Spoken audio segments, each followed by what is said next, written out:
Salut les amis, j'ai vu beaucoup de personnes qui ont tiré la sonnette d'alarme concernant le Gabon, qui disent que le président congolais Denis Sassou Nguesso, l'ancien beau-père de l'ancien président gabonais Omar Bongo Ondimba, parce qu'il dit que c'était son fils, de regretter mémoire.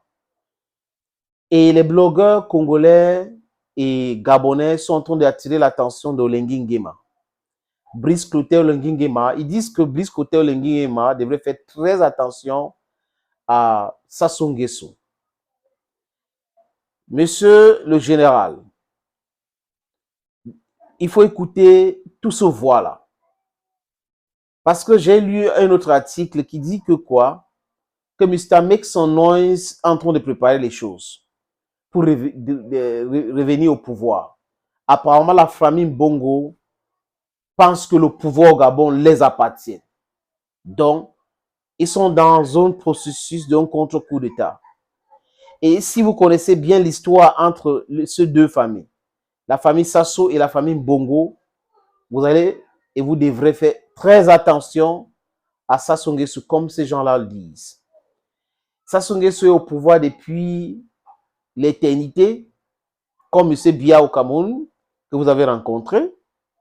Sassou Nguesso est arrivé au pouvoir par l'entremise de la France et la société Elf, qui est devenue Total aujourd'hui, parce qu'ils ont financé un coup d'État contre Lissouba. M. Lissouba qui a gagné les élections, juste parce qu'il voulait revoir le contrat de cette société qui était la Elf, aujourd'hui Total. Ils ont tout fait pour l'enlever au pouvoir, créer de la rébellion. Et celui qui avait perdu les élections et qui était parti a commencé à dire qu'il était attaqué de tout part et autres. Et aujourd'hui, il y a eu beaucoup de choses qui sont passées dans ce pays. Il est président de la République, éternel président de la République au Congo. D'ailleurs, j'ai répété, comme pour le cas du Cameroun. Attention, attention, attention. Once a traitor, always a traitor. Et si Olengi Nguema fait tellement confiance à Sassou Nguesso, ça peut être la fin de l'espoir qu'il a donné aux Gabonais. Le désespoir va renaître et la brutalité avec laquelle, si Ali ou le clan Ali revient au pouvoir, ils peuvent exercer sur le peuple gabonais. Et la France, certainement, n'aime pas cette liberté. Parce qu'il y a un peu de liberté avec Olengi Nguema. Je ne dis pas que c'est total, c'est nécessaire de l'avoir et c'est un processus, je ne le crois pas. Je pense toujours que c'est la France qui est à l'origine de ce coup d'État, mais je dis encore que la France peut être à l'origine d'un coup d'État et le coup d'État l'échappe. Vous comprenez un peu, les amis. Il n'y a pas eu mort d'homme. Donc, c'est de façon chirurgicale qu'il y a toutes ces choses-là en Afrique aujourd'hui, les changements paisibles de pouvoir des régimes dictatoriaux qui veulent rester éternellement au pouvoir. Juste pour rester au pouvoir. Parce que moi, j'ai dit, je répète encore, je préfère la dictature éclairée. Éclairée, c'est la construction des industries comme Gaddafi faisait dans son pays. Si c'est ce qu'on appelle la dictature, je préfère le genre-là, où les gens peuvent s'épanouir, les gens vivent bien, les gens peuvent se soigner et autres. C'est le plus important. Pas le simulacre de la démocratie avec les droits de l'homme et tout ce qu'on est en train de dire là, alors que le véritable droit de l'homme, on ne le voit pas, les amis. J'ai dit ça parce que c'est notre travail d'attirer l'attention, de dire le peuple gabonais aime tout ce qui se passe aujourd'hui. La baisse du prix des carburants, la baisse du prix des gaz, c'est une bonne chose. Ça allège quand même la souffrance du peuple gabonais. La production du gaz, du pétrole, c'est une bonne chose.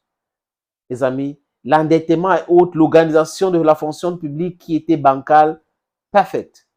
Mais seulement, comme j'ai vu mes frères blogueurs gabonais et congolais qui ont tiré la sonnette d'alarme et demandent à Olengi Nguema de faire très attention à Sassou Nguesso, il doit écouter cela. Et l'armée gabonaise doit se mettre au travail pour la protection du Gabon. Ils doivent être soudés, plus soudés que jamais, pour pouvoir émanciper le Gabon. C'est le plus important. Olengi Nguema a fait un discours un jour où il parlait de Thomas Sankara, de Jerry Rawlings. Donc, si Olengi Nguema convoque Thomas Sankara, convoque dans son discours Jerry Rawlings, c'est une bonne chose. Ça veut dire que croit qu'il est en train de penser libération du Gabon, libération de l'Afrique. C'est ce que nous voulons chez nous. Nous voulons avoir un Gabon avec les Gabonais qui s'épanouissent avec leurs ressources naturelles. Nous ne voulons pas avoir des pays qui sont riches, qui sont en train de souffrir juste parce que les chefs d'État, les chefs de gouvernement sont en connivence avec l'impérialisme occidental ou français pour pouvoir les piller de façon perpétuelle et nous laisser toujours dans la souffrance. Le Gabon, c'est pour les Gabonais et les Africains. Le Mali, c'est pour les Maliens et les Africains. La Guinée, c'est pour les Guinéens et les Africains. Le Burkina Faso, c'est pour les Burkinabés et les Africains. Le Niger, c'est pour les Nigériens et les Africains. It holds for every other single country in the world. In Africa. Africa is one. We need one password and all that. So we should just be vigilant, friends. Thank you so very much for watching this other video on this platform. Thank you again, and bye-bye for now.